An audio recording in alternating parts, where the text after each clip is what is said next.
রাত 2:58। আমার হঠাৎ ঘুম ভেঙে যায়। দেখি আমার ফোনে টাইম বারবার বদলাচ্ছে। 2:58, 2:59, আবার 2:58। যেন সময় আটকে গেছে। হঠাৎ ঘরের কোণ থেকে টিক টিক শব্দ। আমি তাকিয়ে দেখি দেয়ালে ঝোলানো ঘড়িটা উল্টো দিকে ঘুরছে। আমার বুক ধড়ফড় করতে থাকে। ঠিক তখনই ফোনে একটা মেসেজ আসে, 3টে বাজতে দিস না। আমি অবাক হয়ে চারপাশে তাকাই।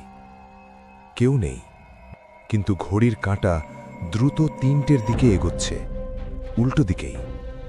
আমি দৌড়ে গিয়ে ঘড়িটা নামাতে যাই। হঠাৎ আমার হাত কেউ শক্ত করে চেপে ধরে।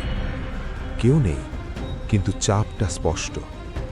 তারপর কানের কাছে ঠান্ডা গলা, থামাস না। আমি ভয় পেয়ে হাত ছাড়ানোর চেষ্টা করি। ঠিক তখনই ঘড়িতে 3টে বাজে। ডান ডান ডান। সবকিছু হঠাৎ চুপ। আমি হাঁপাতে হাঁপাতে দাঁড়িয়ে থাকি, ভাবি শেষ। ঠিক তখনই আমার ফোনে আবার মেসেজ আসে, তুই থামাতে পারলি না।